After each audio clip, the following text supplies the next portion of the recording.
Hello everyone and welcome back to my channel. I know, I haven't pressed record. But we're doing exactly the same thing on the other fingers, so I thought, you know what, it's not a major one. So I am playing with a French ombre again today. It's an effect I really love, but I need a bit of practice on it. I am using the full Moyra system today. So this is their extension powder. I'm using Moon White, which is, it's a bit of a softer white, and I do like the Moyra white. It kind of glides on. And then I've got their dark pink, which is a translucent, which I'm going to pop over the top just to kind of pink it a little bit. Now on that pinky finger is mermaid. Oh, what's it called? Mermaid Surprise. It's from Glitterstella and it's amazing. It's absolutely beautiful. I will find out the name and I will pop it in the description as usual. So I'm literally going to do a few French ombres. I'm going to get stuff stuck in this. I don't know what. Oh, I'm a little fluff monster, I think. In this case, no, it was glitter. So, mistake Shona made. I did the glitter nail first, and then I was just constantly finding glitter everywhere. It just constantly kept getting in that. That white took me 2 attempts to get on because because of glitter being stuck in it and having to put potholes to try and get the glitter out. So there you go. I'm just capping over the top of that with over the blend with a bit of the pink. Just to, just to protect it. Because obviously they're all core powders, so they don't need to be capped. But if you don't cap where the blend is, you will file off the blend. And then that defeats the whole point. So here we go on this now. You're going to see this from start to finish. So the first thing I'm doing is just feathering out the back of the bead. And then I'm letting it kind of flow down the nail. Like I say, I did an experiment with a load of white powders. Firstly, to see what difference the whites were, but also in terms of the colour, but also the consistency, how well they work. I do struggle with Neo's Mega White. It's very white, and it wrangles. It needs a lot of wrangling. I find the Moyra white tends to not give me too many problems. I think they do 2 whites, and I do prefer the Moon one because it's not quite as in your face. Like, it's a white, but it's not a, hey, pow, look at me, I'm totally in your face. Why do I have got the one sheet guy? One sheet gives you plenty. Ping! It's that smile. That really white smile. Random little diversion off there, Shona. Come on, if you've been watching my channel long enough, you know this happens. We just go with it. So whilst I'm letting that set up on the middle finger, I'm going to do exactly the same to the thumb. I love this brush. I've got to grips with the brush now. I think, there was, I don't know what it is really. I mean, it just takes a little while to get used to a new brush. And I'm really liking this one, actually. I'm very glad that I got this. I did try, what was it? It was a synthetic one, and I didn't go along with that at all. But yeah, this was lovely. This was lovely. And I had no issues with, products. It's Moyra. They generally don't give me any grief. I say the only downside is the fact that there are not enough colours in the core range, and I don't like the extension colour.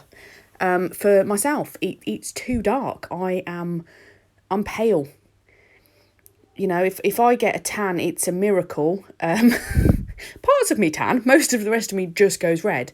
I'm not a tan person, and I find that it just doesn't suit me.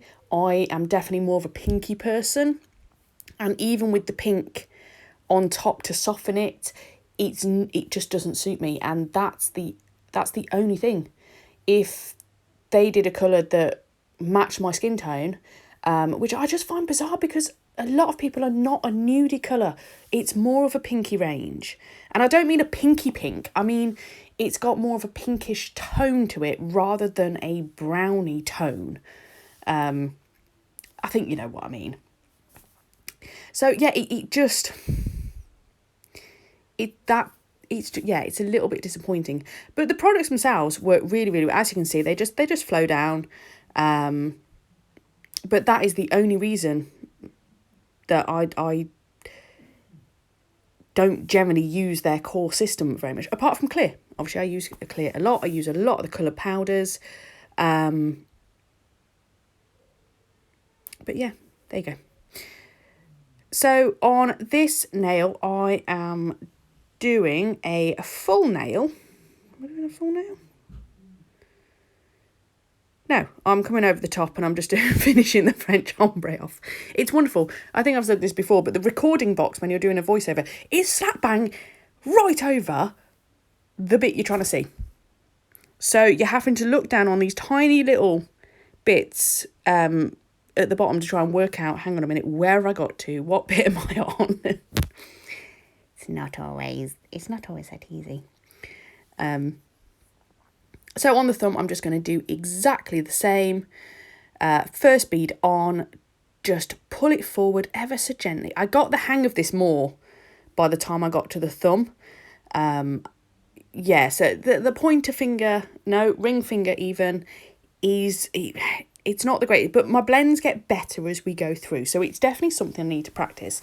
And as I said, also in a previous video, I'm trying to do some more designs that are just featuring the core powders, because it costs a lot of money to buy all the different colours. And you know what? You still can't, for me, you still cannot beat a pink and white.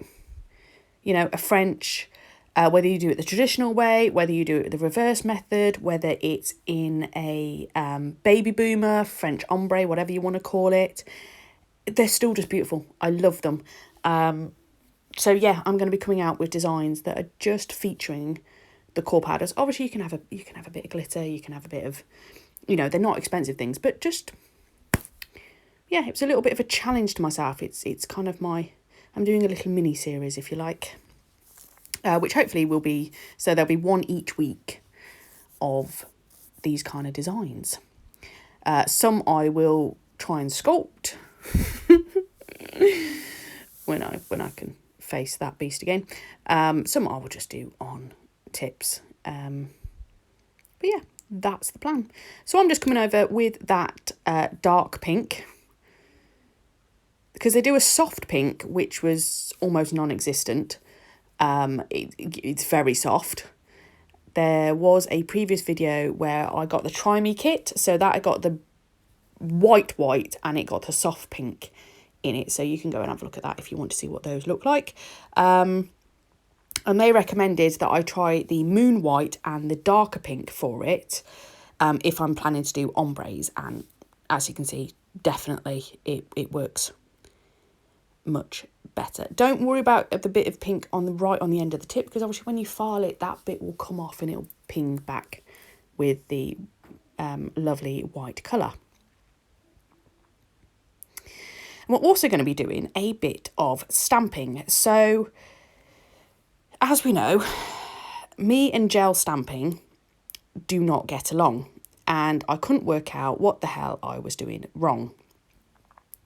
So we did a live, me and Trey, a few weeks back now, and in that live, she basically did like a little tutorial to me of showing up what you're doing wrong. Show me what you're doing, let's see what you're doing, and let's see if we can make it better. So since doing that, and I had success. I was like, yes, haha, I get it, right, okay.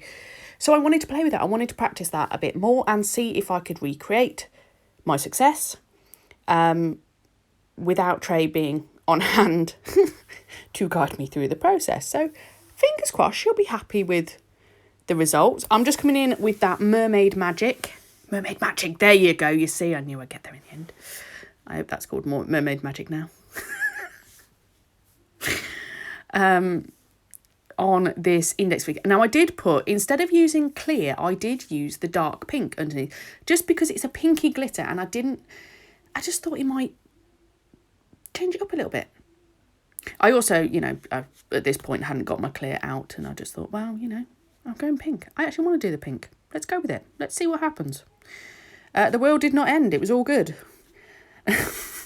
So I have capped these. I have filed these into shape, and now I'm coming in with the stamping. So what I was doing is, when you are stamping, you are normally have to work really, really quick because it's going to dry. Okay. Gel, you don't. So I've put a bit in, so I haven't covered the whole thing. I've just put a bit in, swiped it twice, and then left it. And then you just clean up your bits and pieces whilst it's sat there, just giving it time, because it's a lot thicker. So you just have to give it time to sink into the grooves, okay? And then plonk my stamp on, and off we go. We can do a stamp. So I'm just going to stamp on the end of a couple of the fingers. I didn't quite get a full stamp, as in all of the grooves were not sinking quite as much. You'll see what I mean in a second. So I'm umming and ahhing where to put it, and then I go, yeah. So you see, just in there, it's not quite, but it was all right. It was a damn sight better. And in fact, I got both nails stamped with the same application. I was really chuffed. Really, really chuffed. Look, I know maybe it's not perfect, but considering the battle I've had with this of trying to get it to work, I was super chuffed, and I cannot thank Trey enough for being patient with me and talking me through it and showing me what I was doing wrong and how to get it right, because I love stamping and it was driving me wally. Absolutely driving me round the bend. I got a little bit on there I didn't want, so I've just come in with a bit of alcohol. Yep, that stuff. IPA, as Trey will be shouting at the screen. IPA, Shona, just say IPA, but it's not as funny as me trying to say isopropyl alcohol. So anywho, we're coming to the best part, which is the top coat time, and that also means that we are coming to the end of this design. I really hope you've enjoyed it. Thank you so much for watching, and I hope to catch you in the next one. Bye!